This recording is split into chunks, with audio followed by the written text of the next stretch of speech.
Hi friends, welcome to my channel. இன்றைக்கி வீடியோவில் veg chapati role எப்படி பண்ணுறதுன்னு சொல்லி பார்க்க போகிறோம். அதுக்கு முன்னாடி இந்த சேனலை ஃபஸ்ட் டைம் பார்க்குறீங்கன்னா லைக் பண்ணுங்கள், ஷேர் பண்ணுங்கள், சப்ஸ்கிரைப் பண்ணுங்கள். வாங்க இந்த ஹெல்த்தியான சப்பாத்தி ரோலை எப்படி பண்ணுறதுன்னு சொல்லி பார்க்கலாம். இந்த சப்பாத்தி ரோல் பண்ணுறதுக்கு தேவையான பொருட்கள் 4 கேரட், 2 கைப்பிடி அளவு பீன்ஸ், 1 முட்டைக்கோஸ் பீன்ஸை வந்து நல்ல பொடியாக கட் பண்ணி எடுத்துக்கோங்க. கேரட்டை இது மாதிரி துருவி எடுத்துக்கோங்க. இது கூடவே 2 வெங்காயம், 2 கேப்சிகம், 2 தக்காளி, ஒரு 5 பச்சை மிளகாய் எடுத்துக்கோங்க. எல்லாமே இது மாதிரி கட் பண்ணி எடுத்துக்கோங்க. இது கூடவே கெச்சப் எடுத்துக்கோங்க. அடுத்ததாக கடாயில் 2 ஸ்பூன் எண்ணெய் சேர்த்துக்கோங்க. எண்ணெய் சூடானதும் நம்ம கட் பண்ணி வச்சுருக்க வெங்காயத்தை வந்து அதில் சேர்த்துக்கோங்க. வெங்காயம் பொன்னிறம் ஆகிற வரைக்கும் வதக்கிக்கோங்க. வெங்காயம் கூட கொஞ்சமாக உப்பு சேர்த்துக்கோங்க. உப்பு சேர்த்து வதக்கினீங்கன்னா சீக்கிரமாக வெங்காயம் வதங்கும். பீஸா, பர்கர் இதெல்லாம் மிஞ்சுற அளவுக்கு இந்த சப்பாத்தி ரோல் வந்து ரொம்ப சுவையாக இருக்கும். அதே மாதிரி நம்ம வீட்டிலேயே செய்கிறதுனால ரொம்ப ஹெல்த்தியானது கூட. வெங்காயம் வதங்கின பிறகு இது கூட பச்சை மிளகாய், கட் பண்ணி வச்சுருக்க பீன்ஸை வந்து சேர்த்து வதக்கிக்கோங்க. ஒரு காய்களையும் சேர்க்கும்போது கொஞ்சமாக உப்பு சேர்த்து வதக்கிக்கோங்க, சீக்கிரமாக வதங்கும்.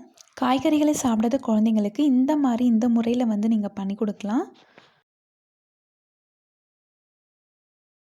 அடுத்ததாக கேப்சிகம் சேர்த்து வதக்கிக்கோங்க.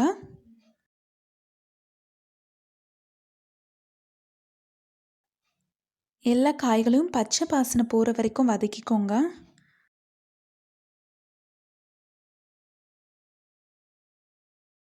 அடுத்ததாக நம்ம பொடியாக கட் பண்ணி வச்சுருக்க முட்டைக்கோஸை வந்து இதில் சேர்த்து வதக்கிக்கோங்க.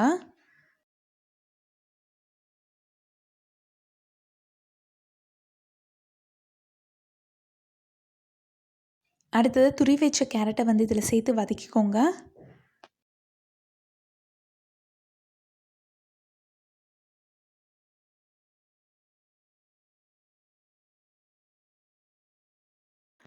இது கூடவே 2 டேபிள் ஸ்பூன் தனி மிளகாய்த்தூள் சேர்த்துக்கோங்க.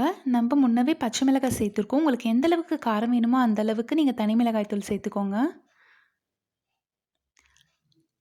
1/2 டீஸ்பூன் மஞ்சள் பொடி, 1/2 டீஸ்பூன் கரம் மசாலா சேர்த்துக்கோங்க.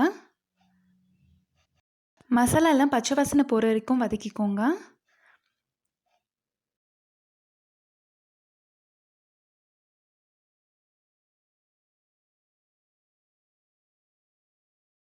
இந்த அளவுக்கு காய்களெல்லாம் வதங்கின பிறகு ஸ்டவ்வை ஆஃப் பண்ணிடுங்க. அவ்வளோதாங்க, ஸ்டஃபிங் வந்து ரெடி ஆயிடுச்சு. அடுத்ததாக நம்ம சப்பாத்தியை வந்து ரெடி பண்ணலாம்.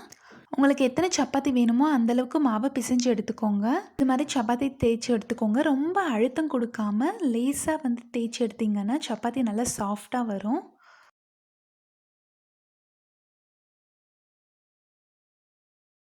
இப்போது தவா சூடானதும் நம்ம தேய்ச்சி வச்சுருக்க சப்பாத்தி இதில் சேர்த்துக்கோங்க. ஒரு பக்கம் ஃபுல்லாகவே பேக் பண்ணி எடுத்துக்கோங்க. இன்னொரு பக்கம் பாதி அளவு பேக் பண்ணி எடுத்துக்கோங்க.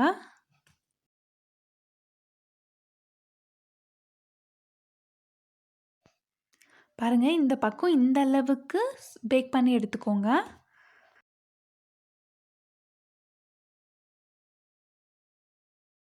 ஃபுல்லாக பேக் பண்ண பக்கத்தில் ஒரு ஸ்பூன் கெச்சப்பை வந்து எல்லா இடத்துலையும் கவர் ஆகிற மாதிரி நல்லா ஸ்ப்ரெட் பண்ணிக்கோங்க.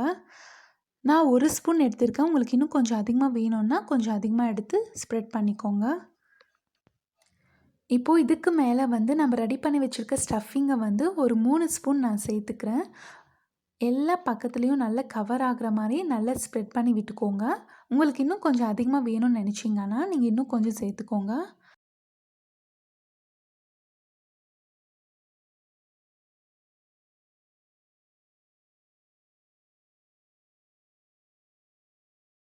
இப்போது தவா சூடானதும் கொஞ்சமாக எண்ணெய் சேர்த்து நம்ம ரெடி பண்ணி வச்சுருக்க சப்பாத்தி வந்து இதில் சேர்த்துக்கோங்க.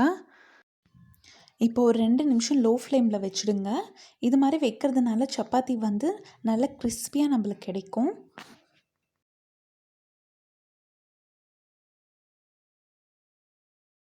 இது மாதிரி 2 பக்கமும் ஃபோல்டு பண்ணிக்கோங்க. அவ்வளோதாங்க, ரொம்ப சுவையான கிறிஸ்பியான ஹெல்த்தியான வெஜ் சப்பாத்தி ரோல் வந்து ரெடி ஆயிடுச்சு. இந்த முறையில் நீங்கள் வந்து க்ரியேட்டிவாக குழந்தைங்களுக்கும் பண்ணி கொடுக்கலாம். அவங்களும் ரொம்பவே விரும்பி சாப்பிடுவாங்க. முடிஞ்ச அளவுக்கு வெளியில் பீஸா, பர்கர் இதெல்லாம் வாங்குறத அவாய்ட் பண்ணிவிட்டு இது மாதிரி வீட்டிலேயே ஹெல்த்தியான முறையில் வந்து நம்ம பண்ணி கொடுக்கலாம்.